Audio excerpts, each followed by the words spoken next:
1978. The wind howls through a forgotten stretch of forest in Maine. The last light of day fades behind the black silhouettes of trees, and the air grows heavy with the scent of pine and rain. Somewhere deep within the woods, something moves, a presence unseen, but ancient. Tonight, 3 stories will emerge from the shadows, each true, each documented, each a reminder that terror does not live in imagination, but in the world we walk every day. Story 1. The Cold Hollow Haunting. The year is 1978. Cold Hollow, Maine, a small logging town, buried beneath endless snow and silence. The Cold Hollow lumber mill was once the heart of the community. Men labored through long, brutal winters, felling pines that disappeared into distant trains. But that winter, something strange began to happen. Equipment malfunctioned without cause, tools vanished overnight, and a single name, carved crudely into the wooden walls of the mill, began appearing everywhere. Eleanor. No one in town knew an Eleanor. Not in the past 50 years of record, but every time her name appeared, something followed a scream, distant at first, carried on the cold wind. The first to vanish was a young worker, Tommy Rourke. Locals said he'd been the last one out of the mill that night. His footprints led from the loading dock toward the tree line, and simply stopped. No struggle, no blood, just the mark of his boots in the snow, ending mid-stride. Search teams combed the forest 4 days. Dogs refused to track the scent. Radios malfunctioned. The deeper they went, the thicker the air became, as if the forest itself was watching. By the 3rd night, the sheriff called off the search. The only thing recovered was Tommy's hat, frozen to a branch 15 feet above the ground. As weeks passed, the town began to unravel. Workers quit, the mill shut down, and then came the letters. Anonymous notes slipped under doors at night, written in the same trembling hand, "She's still here." When the property was finally inspected years later, investigators found something buried beneath the mill floor, the foundation of a farmhouse long since burned down. Old town records confirmed what no one had known before. The lumber mill stood there. A woman named Eleanor Briggs had lived on that land. In 1923, she and her 2 children perished in a fire that authorities deemed accidental. But the records told one more detail. The fire had started in the basement, where she'd been locked by her husband after accusations of witchcraft. Cold Hollow never rebuilt. Today, the forest has reclaimed the ruins. And sometimes, on winter nights, passing truckers report seeing smoke curling from the trees and hearing a woman's voice whisper from the dark, calling out a name who one remembers anymore. Story 2. The Vanishing at Devil's Turn. 1989, West Virginia. A stretch of highway known as Devil's Turn, 30 miles of winding asphalt through the Appalachian Mountains. The locals call it cursed. 4 decades, accidents had occurred at the same bend, the same lonely mile marker, 47. No mechanical cause, no pattern. Drivers simply vanished or were found miles off course. Their cars idling, doors open, headlights on, but no one inside. The first documented case dates back to 1964. A Greyhound bus driver reported a pale woman standing in the road at night. He swerved to miss her and rolled the bus into a ditch. No one was found at the scene. The woman had vanished. But passengers insisted she had been real, so real they could describe her face. Long black hair, white dress, eyes that didn't seem to reflect light. Over the next 2 decades, dozens of similar sightings followed. Hikers, truckers, families. Always the same apparition, always the same curve of road. In 1989, an investigative reporter named Carla Jennings decided to uncover the truth. She'd built her reputation exposing small-town legends, but Devil's Turn would be her last story. She set up cameras along the bend, recording through the night.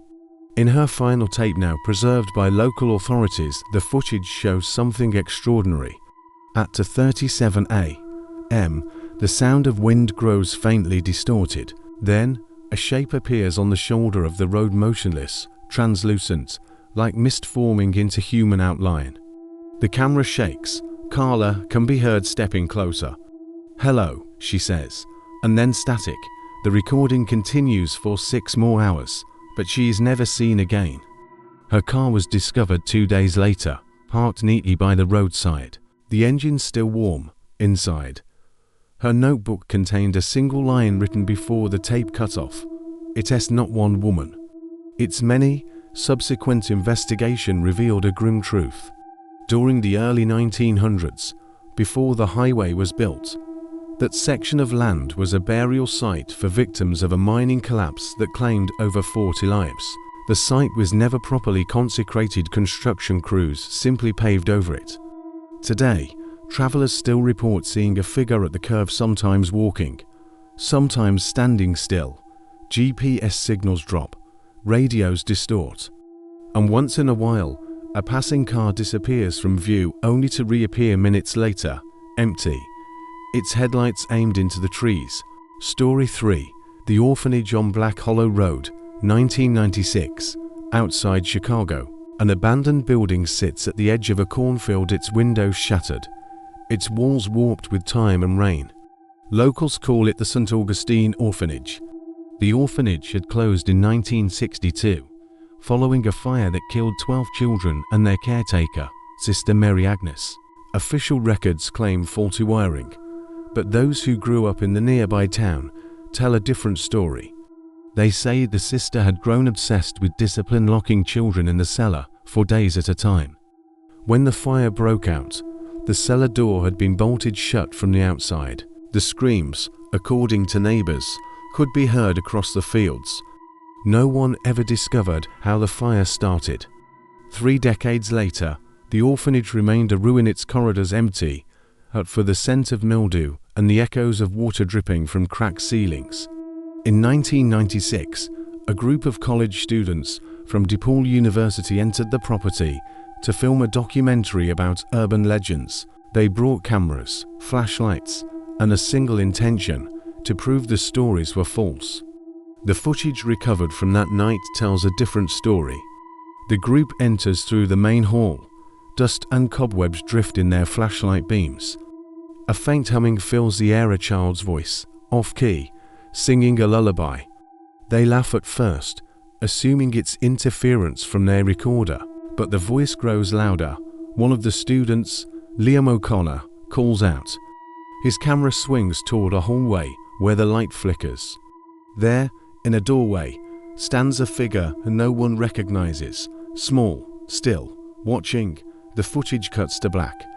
2 days later, police found the students' equipment scattered through the building. Cameras, lights, bags all left behind. Every door and window had been locked from the inside. The only exit, a single shattered pane in the basement window, too small for an adult to crawl through. None of the 4 students were ever found.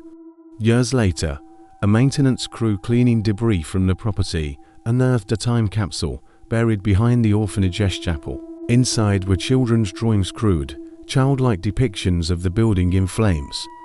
Above each drawing, written in a shaky scrawl, she said we'd never leave. 3 stories, 3 places, 3 moments in time where ordinary life crossed paths with something inexplicable. Cold Hollow, Devil's Turn, Black Hollow Road.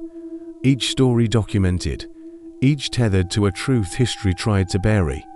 But the pattern remains: grief left unresolved, violence unatoned, lives forgotten. In every case, human cruelty sowed the seed, and something else grew in its wake.